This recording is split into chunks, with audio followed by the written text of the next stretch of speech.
Alright guys, so today is a very exciting day. If you guys can't tell by the title of this video, I am finally getting my 265 40s mounted back to this car. They are Federal RSRRs, is what I used to have, but I am finally going back to the meat life. Feels so much better than the 35s. Obviously I don't have it right now, but I'm gonna go on the way to the shop right now to Vex.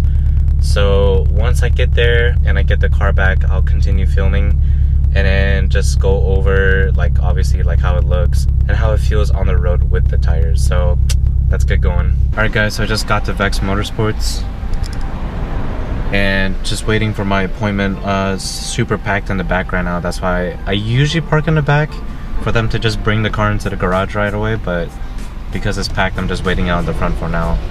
So yeah guys, once I slap the meat on, I will definitely show you guys how it looks and how it feels on the road. So I'll be right back.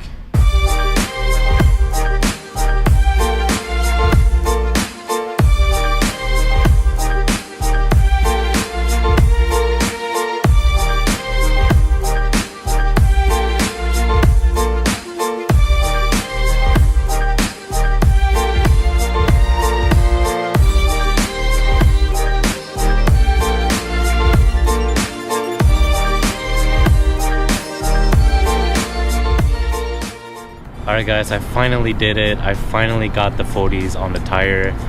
It took such a long process to get to where it is right now in terms of like fitment wise. But just to kind of remind you guys, I did have these tires before. So this is really my third set of tires. And it's funny because I'm not even tracking the car or anything, but I feel like I am. But the whole reason why I went back to 40s is because 40s with the setup of the car right now, I feel just fulfills more. It just fulfills the car more in terms of the looks. Now, I know a lot of people are running 265 35 for these kind of cars, Evos and whatnot, and they're saying, you know, yeah, if you run like 40s, like it'll mess up the whole like speedometer and whatnot. It's really not that big of a deal. It's really hard. It's barely noticeable, honestly. Like I looked at it myself, it's not that bad. But the reason why running 40s is just because with the whole fender flare setup, it just covers more tire gap. And if with how I had it before with the 35s, pretty much running static, I had to run that height, because if I ran lower, I would not be able to go to many places like driveways and plazas and whatnot with the splitter, because the splitter is a huge, like a whole nother issue, to where it's not even about how low it is, it's just how much it sticks out. So luckily with this splitter, it's only on the sides where it does stick out a little bit more, not really like the center of the front as much. But anyways, that's one of the big reasons why I wanted to run 40, because for now I am gonna be static. I do want to plan on doing bags by the end of the year for sure. Like this is what I want this setup. Is I just like the whole meaty look of the car. And then I ordered tire lettering, so that's coming in like a couple weeks. So just kind of purely dialing in the fitment of the car, just tire wise, you know, camber, toe, cast and everything. So finally the car is done in that area. The only thing right now I would say that needs to be done before SubiFest, because I did mention I am going to that show, by the way, and that's in, believe that's in the end of October. I don't know what day exactly that is, but I will be staging with Aeroflow Dynamics. Well, I will be one of the vendor cars out there.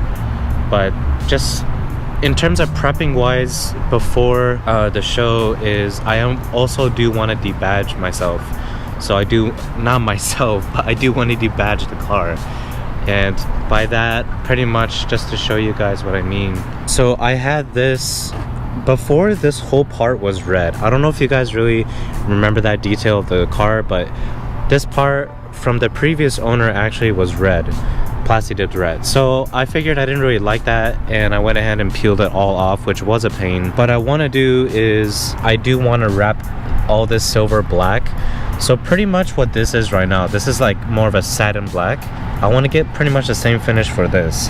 Yeah, it is like on the boring side, I guess you could say, but to me that's something that it doesn't really need to be flashy like how it was before with the red. That bar can be black, it's fine, like just more of a subtle look for that part of the car. Another thing is, now some of you guys may agree or not agree to what I'm doing, but the Subaru symmetrical all-wheel drive Impreza WRX, to be honest, I want to get rid of those badges as well. Now, nothing obviously against those badges, is just because there's so much going on in the back in terms of just all like the badges and labels. I kind of want to keep it clean and debadge all of it. Now, to me, that's more of like a cleaner look. Yeah, it doesn't really show the name of the car, but every single person who is a car enthusiast knows what car this is. So I'm pretty sure they don't need a badge to, like, you know, tell what kind of car this is. And one more thing, I don't know if you guys also have noticed, but there's so much more tire and meat sticking out right now. But that's mainly because I took out the mud flaps, both in the front and rear. So now there's so much more tire like on the side as I'm driving, to which I think it looks good. And that's also another reason I just didn't want to have the whole look of the mud flaps like kind of clashing with the whole semi-track stance, flared wide body look of the car. Don't get me wrong, I love mud flaps. That's why I've been running for like more than a year, but I finally sold those. So that's pretty much the overall update of the car, is just all these things that I've been doing lately. Again, I'm running 265/40/18 Federal RSRR tires, and before I was running 265/35/18 Federal RSR. So just for you guys who are wondering or forgot like what I'm running, that's what I'm running. Now, last thing on this video, I apologize for all the talking, but just I want to update you guys on everything that's going on with the car right now, because I know I've been out of the vlogs and out of YouTube for a little bit. Is the update with the brakes. Now, the thing with these brakes is, one, I love the heck out of these brakes. They're so nice, 4-piston, sport performance, Wilwood brakes. The only thing is, and I believe, I was talking to my friend about this actually, is there's a lot of dead pedal like travel. So I could try to show you guys. I don't know if you guys could see it. Okay, so pretty much what I mean with dead pedal travel is when you step on the brake, pretty much 80% as you step onto it is dead, like meaning there's no sort of engagement to the brakes at all. Like you won't feel anything until you step more and more closer to the floor. That's when you really will feel the brakes. So I'm gonna try to show you guys what I mean. But as I step right now all the way, that's pretty much, it's hard to tell on camera, but that's pretty much already like 70% me pressing on the brakes. Now if I go more like there, that's when I start to actually engage the brakes. So you can imagine that's a little bit weird and sketchy, but like I'll try to do it one more time. Well, now it's a bit stiffer because the car is off. So yeah guys, that's pretty much just what I wanted to show you guys, what's going on with the brakes. Just something I think would be is I would have to bleed the brakes again, or my friend would have to, and hopefully from there we would see if the dead pedal travel is either less or more.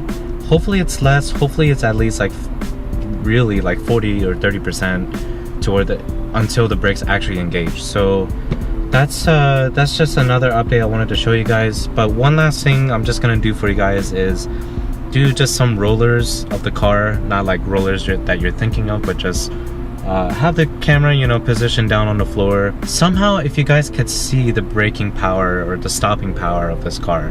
But just for fun, I'm gonna go ahead and do it and show you guys.